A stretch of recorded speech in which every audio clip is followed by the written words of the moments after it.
Hi there. So we're going to start our divorce series. I think I can capture it in 3 videos. It might take a few more.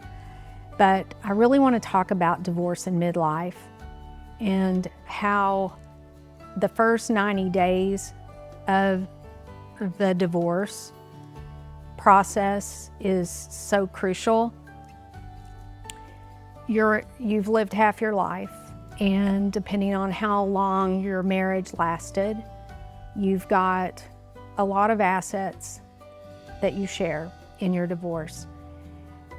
When divorce first becomes a topic of conversation, there are so many important emotions that you have to take into consideration.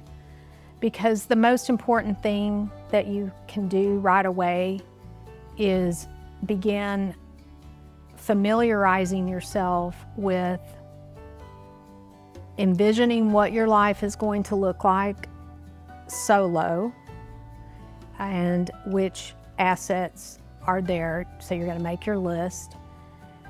You're going to have to think about everything from 401k pension plans to real estate to other assets, cars, boats, anything like that, as far as how many of those do you have, whose, also what debts are in whose name. So all of that becomes your first step. Getting it down on paper and then trying to work through the financial side. Every step is a pause because you need to make a decision, and you don't want to make a decision fully emotional. So that's why the first 90 days of sorting out all these issues become super important. So my last divorce, and I say that, here's why I have experience in being able to talk about this. It's because my last divorce was my 3rd divorce, and I went through 2 divorces in my 20s, and it involved children. My 3rd divorce was in my late 40s, and that involved 2 more kids who were teenagers at the time and 2 older kids that were in college from prior marriages.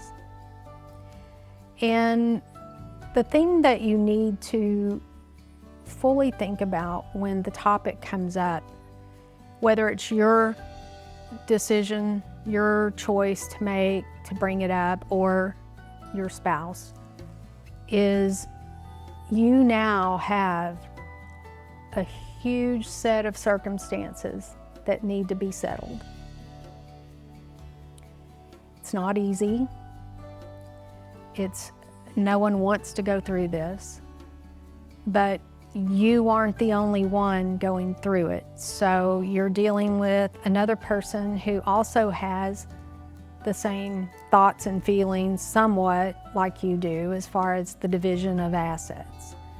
And attorneys will help you on some level. Obviously, you'll have your attorney and your spouse will have their attorney. But what you don't want is to begin creating more debt through the divorce that's going to hurt you financially by the time it's finalized. So I want you to really lean in on this. There is only so much money to go around. It's expensive to separate assets, and it's expensive to divide real estate, cars, items that maybe you inherited and they inherited. All of that becomes something that can be quite overwhelming in midlife, and you're also thinking your whole dream is crashed now. So how you thought you were going to live in your retirement years is changing. And the emotions that you have are normal. Everyone has them, everyone goes through them. And sometimes it's so strong that you think you don't want to make a decision. And if you feel that, go with that. Don't make a decision when everything is so emotional. You've got time, and hopefully you have a community that is there, and I say that as meaning friendships, family, even your kids in some respect if they're adults, that can help you work through some of these changes that you're about to endure. So having lived half your life already, you had plans to live your retirement years a certain way. Now you're going to restructure that. And hear me when I say this, you don't have a choice in that. There's a lot of decisions to be made. So first of all, I would say looking at money needs to be the first step. And at the beginning of divorce talk in a marriage, getting over the fact that you feel like a failure in all that you're doing doesn't help any.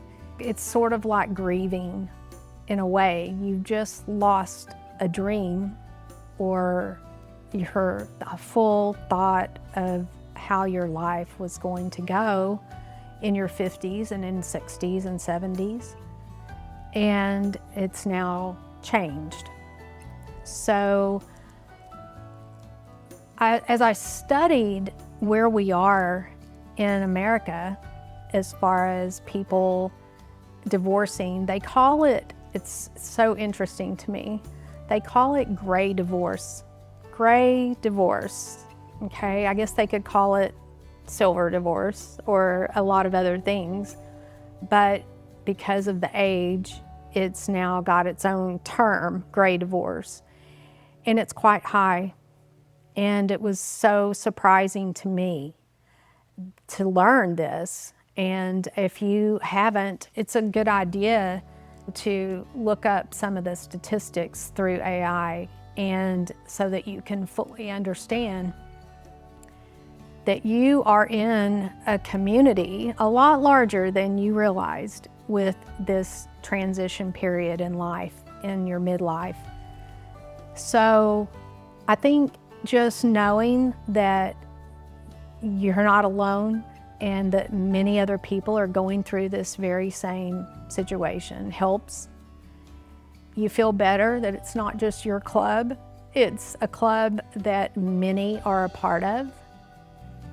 And many women who have been career driven are dealing with other parts of the divorce situation financially, where you have your own retirement income that you've been paying into, and you've been making those plans, and hopefully, and not relying on your spouse's retirement for you to share. If that is the case, where you did not prepare yours, maybe you raised children in the home and you homeschooled, or you were a stay-at-home mom doing that, and you didn't have a job until the kids were older, then you obviously don't have as many years of investing into your retirement years that your spouse might. And it could be the other way around. I'm not assuming that only the men worked and the women stayed home. Some homes now, a lot of families choose that the woman's career is the providing income and the husband stays home, or the other spouse is the caregiver at home for the children. However your situation might be, by the time you are in your late 40s into your 50s, there are a lot of other assets to consider as well. So it's very emotional. But the primary thing I want you to understand in this first video is you're not alone. When I went through my last divorce, it was clear to me, and I was in my late 40s, that I was one of those people that relied on my husband's retirement pension, so to speak, to be there for the retirement years, and mine not so much. And it wasn't that I didn't work throughout all of those years, I did, but there were times that we didn't have the money for both of us to put money away into retirement, and therefore mine was significantly less. And so those are choices I want you to think about when the word divorce shows up in your future plan. And there are so many others that we're going to talk about. So this is the first video in the series, and this is introducing you to this, and I'm going to continue on with other topics, but right now I want you to focus on learning that you are not alone. Do the research through AI, whichever platform you use, ChatGPT, Gemini, Perplexity, any of them, whatever you're on, Grok. Maybe use a few of them and you'll learn all the statistics. And there are a lot of people that are going through this right now with you, and we're going to talk about it. Stay tuned.